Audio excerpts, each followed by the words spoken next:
मैं शिवानी, मेरी तरफ से भी सभी को नमस्कार, सत श्री अकाल और आदाब।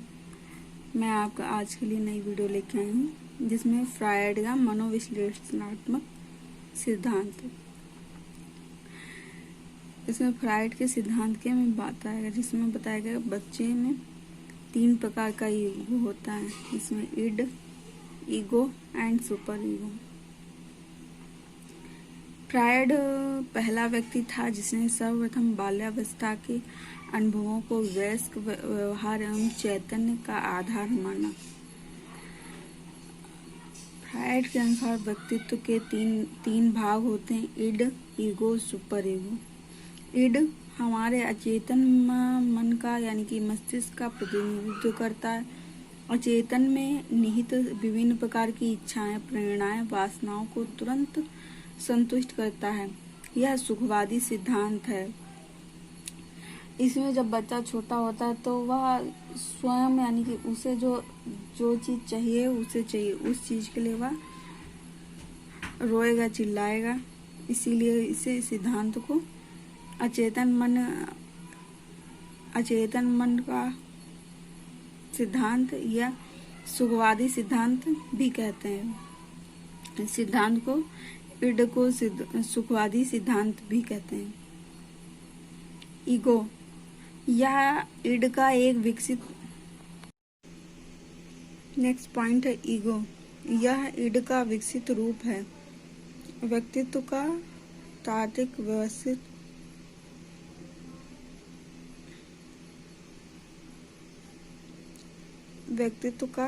विकसित रूप है।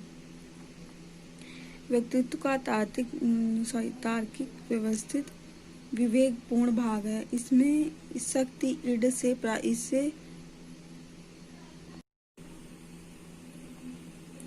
इड में बालक जो है अपनी इच्छाओं की पूर्ति तुरंत करना चाहता है, जिसके लिए वह बच्चा जो है रोएगा भी और अपनी बात को मनवाएगा भी।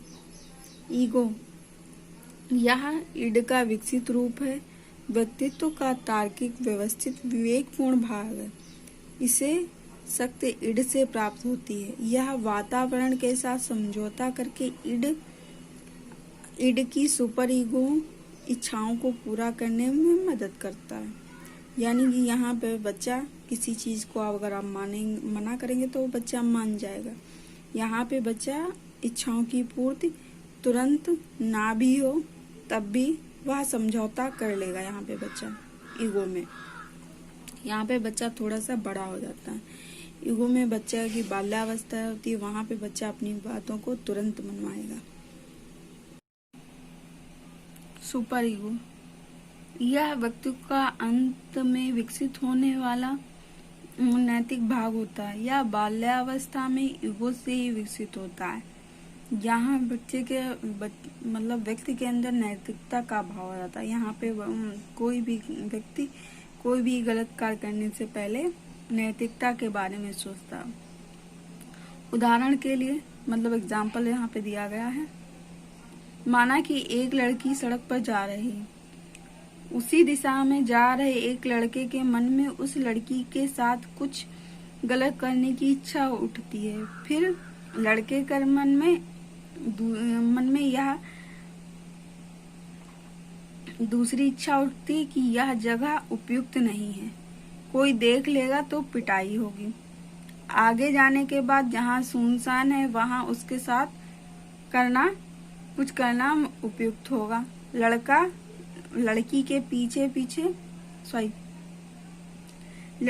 पीछे चलते चलते उसके मन में तीसरी इच्छा उठती है कि यह एक असहाय लड़की है, किसी की बहन हो सकती है, हमारी बहन के समान हो सकती है। किसी के साथ कुछ भी गलत नहीं करना चाहिए। अतः लड़के के मन में उत्पन्न पहली इच्छा इड है, दूसरी ईगो है, तीसरी इच्छा सुपर ईगो है। इससे यह समझाने की फ्रायड का मनोविश्लेषणात्मक सिद्धांत समझाने की कोशिश।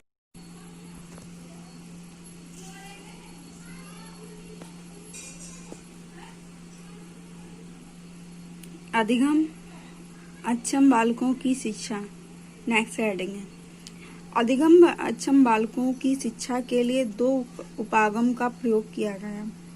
कौशल प्रशिक्षण यानी कि उन्हें जब बच्चा जो है किसी कार्य में निपुण है तो उसी कौशल में उससे प्रशिक्षण प्रदान किया जाएगा। यह उपागम बालक के विशिष्ट कौशलों के विषय में सीधे मापन पर आधारित होता है। सेकंड यानी योग्यता परीक्षण उपागम।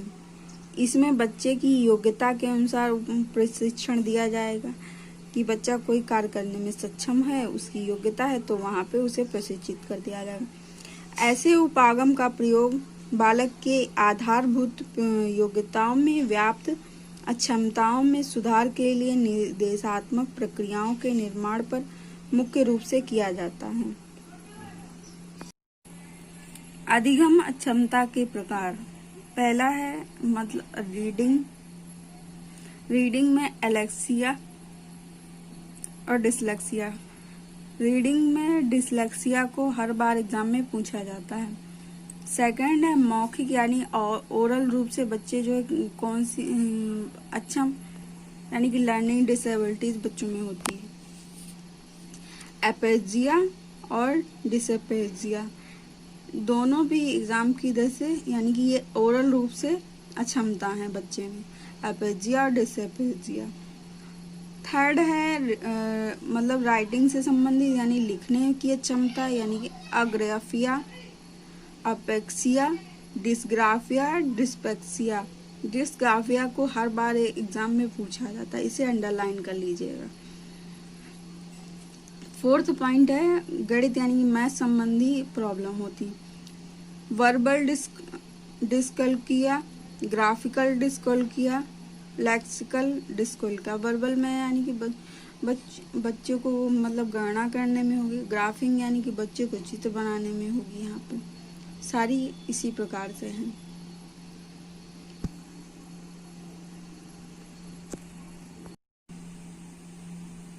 ये कुछ पॉइंट हैं जो एग्जाम की दृष्टि से इम्पोर्टेंट है। परिचयोपयोगी तथ्य। प्रतिभाशाली बालक वे हैं जिनकी बुद्धिलब्धि 120 से ऊपर होती है। प्रतिभाशाली नेक्स्ट पॉइंट है प्रतिभाशाली बालक वह है जो लगातार उच्च स्तर पर कार्य निष्पादन किसी भी सामान्य प्रयास के क्षेत्र में प्रदर्शित करता है।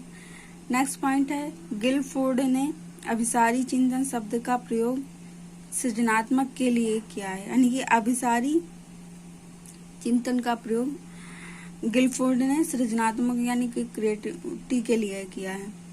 सृजन नेक्स्ट पॉइंट है सृजनशीलता के पोषण के लिए अध्यापक को ब्रेल स्टॉर्मिंग विधि की सहायता लेनी चाहिए। ये इम्पोर्टेंट है, मतलब टीचर को ब्रेल स्टॉर्मिंग विधि की सहायता लेनी चाहिए। नेक्स्ट पॉइंट है सृजनात्मक यानी क्रिएटिविटी। स्टूडेंट वह है जो पार्श्व चिंतन और समस्या समाधान जो बच्चा प्रॉब्लम सॉल्विंग उसकी जो मतलब इच्छा होगी उससे होगी। नेक्स्ट पॉइंट है सृजनशीलता वह अवधारणा है जिसमें उपलब्ध साधनों से नवीन विचारों को जन्म दिया जा सकता है।